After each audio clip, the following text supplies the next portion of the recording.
c'est pas forcément facile, c'est pas forcément naturel. Ça demande du travail. Tu as décidé d'aimer.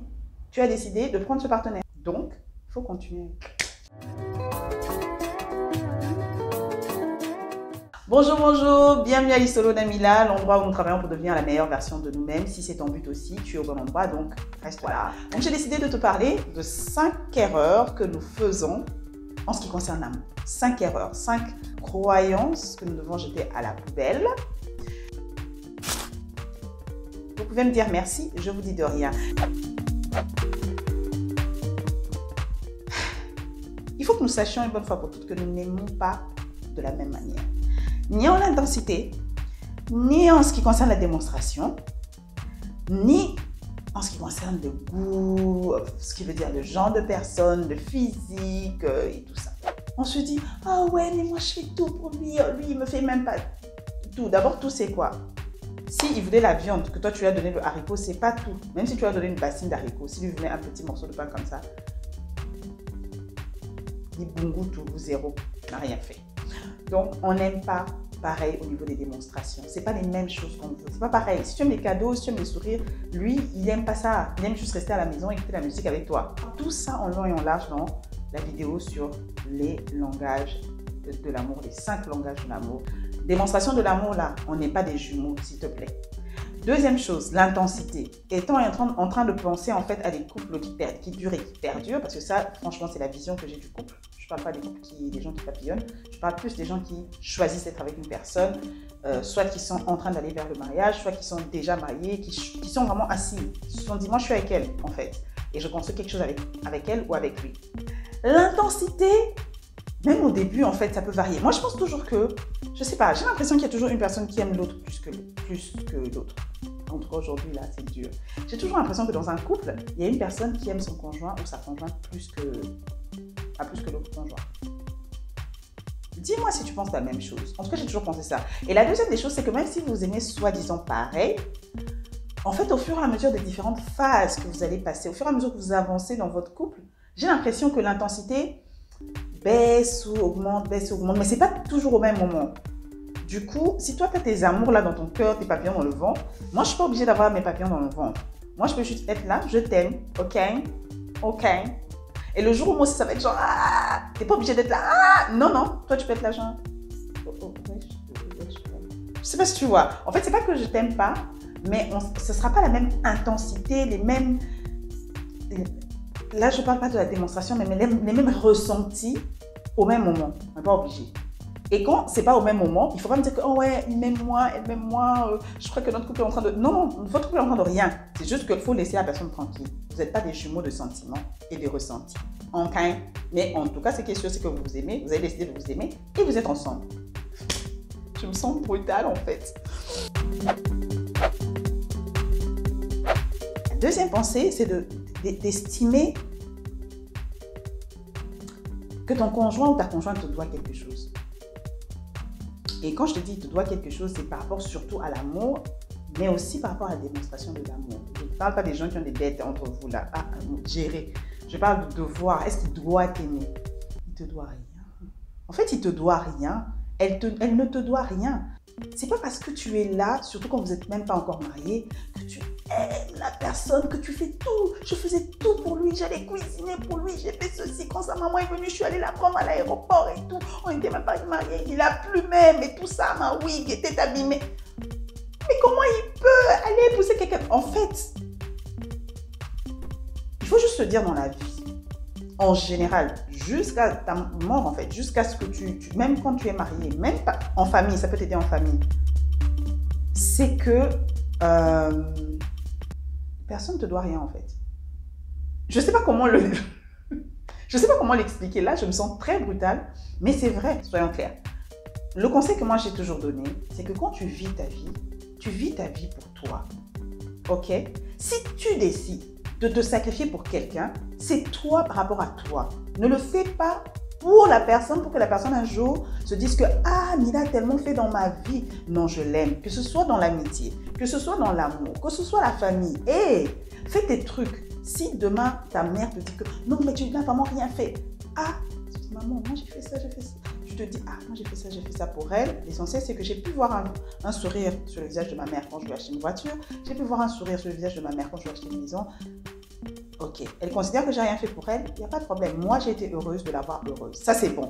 Si que, hey, elle considère que j'ai rien fait pour elle, non mais elle me doit au moins elle se doit de reconnaître au moins que je suis une bonne enfant de tous ces enfants qui lui a fait ça, de tous ces enfants qui lui a fait ça. Et donc ça va te tuer en fait, ça va te tuer de souci de voir que telle personne aime plus telle personne. Ça va te tuer de voir que tu as l'impression que tu fais tout pour ton conjoint et il revient à la maison et dit, oh, je suis allée dans telle maison, oh non, c'était trop bien. La femme de telle, non. Il faut qu'on commence à faire ça aussi ici, hein. Hey, je te dis, je fais ça. Mais le gars, vraiment, c'est un ingrat. Non, en fait, il te doit rien. C'est juste comme ça. En fait, si tu te dis ça, j'assure, tu seras tellement heureux dans ta vie. Tu seras tellement heureuse dans ta vie. Dis-toi seulement que personne ne me doit rien. Maintenant, toi, fais les choses parce que peut-être tu veux voir cette personne heureuse et c'est tout. Le coup de foudre et l'amour, c'est deux choses différentes. Pardon. Je ne veux plus situer dans mon entourage. Et même, je suis fatiguée de voir même des fois dans les statuts que la personne ne m'aime plus comme avant. L'amour vraiment est parti.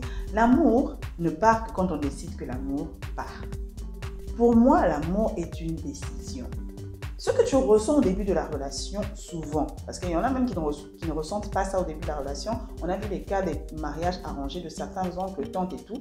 Ils sont allés jusqu'au bout, ils sont morts ensemble. On ne les a pas vus se déchirer, on les a pas vus. On suppose qu'en tout cas, ils étaient heureux de ce qu'on voyait de nos yeux d'enfants. C'est mieux même que certains couples, on a vu que demande en mariage, fleur, Instagram, lune de miel, bague de fiançailles. Après 3 mois, statut, photo, vidéo. Tout le monde sait tout ce qui s'est passé, déchirure du couple. Donc, je reviens. C'est pour dire que des fois même, il y a des couples qui commencent sans les papillons au ventre, sans le coup de foudre. Maintenant, si vous commencez votre couple avec les coups de foudre, c'est très bien. Les papillons dans le ventre. Quand je le vois, j'arrive plus à parler. J'arrive pas à dormir. Il faut que je l'appelle. Non, toi raccroche. Non, toi raccroche. Bon, ok, on raccroche ensemble. 1, 2. T'as pas raccroché. C'est bien. C'est pas forcément ça l'amour. Comme je le redis, pour moi, l'amour, c'est une décision. Ce n'est pas un ressenti. Ce n'est pas un effet physiologique. L'amour, c'est une décision. L'amour, c'est quand il n'y a pas les papillons dans le ventre. Mais tu dois sourire à la personne et tu dois l'encourager. L'amour, c'est quand c'est dur et tu avances. L'amour, c'est une décision de construire quelque chose avec quelqu'un, d'aller quelque part avec quelqu'un. Si je parle de manière imagée, c'est pas genre tu prends ta voiture. De manière imagée, de construire, de fonder une famille par exemple, avec quelqu'un. C'est pas obligatoire que vous ayez des enfants, mais par exemple, tu vois, de consolider quelque chose, d'avoir une vision et d'aller jusqu'au bout de cette vision avec quelqu'un. Et ça nous emmène au 4e point. L'idée de l'amour c'est facile, l'amour c'est naturel. L'amour c'est pas naturel forcément. C'est pas naturel forcément.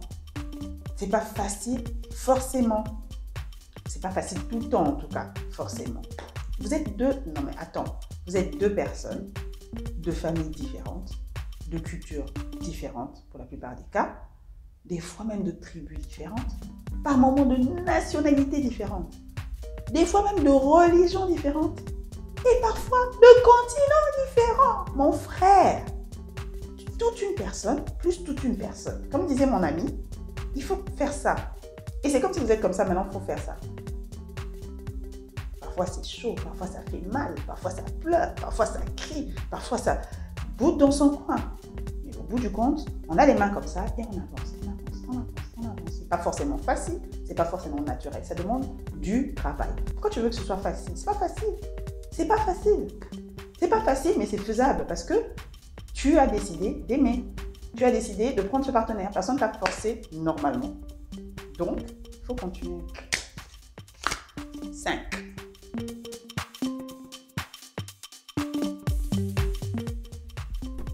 Ceux qui pensent qu'aimer, c'est superflu. Je sais pas, j'aime tellement l'amour que je ne pense pas qu'aimer, c'est superflu. Je pense que l'amour, c'est vraiment la chose la plus importante que nous ayons. Je pense que oui, on n'est pas tous faits pour vivre forcément en couple. Chacun sa vie. Mais ce qui est sûr, c'est que moi, je pense que quand on est aimé, mon frère, ma soeur, toi-même, regarde les périodes où tu te sens aimée, où tu te sens amoureuse entre les deux, ou alors les deux. Oh, ça c'est merveilleux. Regarde comment tu deviens plus forte, plus intelligente, plus performante, plus... Et les idées même qui pleuvent, il y a des... En fait, l'amour te booste. L'amour, c'est quelque chose de positif pour l'âme. Et l'âme peut emmener le corps à faire des choses inimaginables, en fait. Tu peux surpasser ta fatigue, tu peux surpasser tes envies, tu peux surpasser tes... L'amour, c'est merveilleux. C'est pas superflu. Je crois qu'on a tous droit, franchement, à l'amour. On a tous le droit d'être aimé. On devrait tous poursuivre ça, en fait. Pas à tout prix, pas... Voilà. Mais on a tous le droit d'être aimé et d'aimer. On se respecte, on s'aime. On respecte l'autre, on l'aime. L'autre aussi, s'il respecte, il s'aime, il nous respecte, il nous aime. On se dit, c'est comment? On avance. Ok, on se tient la main, on avance. Vous allez braver tellement de choses ensemble. Vous allez dépasser tellement de choses ensemble. Vous allez surpasser tellement de choses ensemble. Vous allez construire tellement de choses ensemble. Non. L'amour, c'est pas superflu. Donc, plus souvent, ceux qui disent que l'amour est superflu, c'est ceux qui ont subi des coups dans la vie, des soucis de l'amour, des gourmets, des choses compliquées. Et qui après, ah, moi je peux vivre sans amour, l'amour c'est superflu. Je préfère que tu te dises, écoute, cet amour-là, c'était vraiment pas convenable, c'était pas ce qu'il me fallait. Et voilà. Je te laisse juste comme ça. L'amour va tomber. Non, l'amour, c'est pas... Pour moi, l'amour, ce n'est pas superflu. Dis-moi ce que tu penses de mes points, parce que ce sont mes analyses à moi. Je suis consciente que c'est assez dur, mais je pense que c'est des choses qu'on se dit qui, franchement, des fois, c'est parce qu'on est jeune. Des fois, c'est juste parce qu'on est tombé dans une relation amoureuse, et puis après, on s'est marié, et puis tout est rose, et puis on se dit « Ah !» Mais c'est pas comme ça.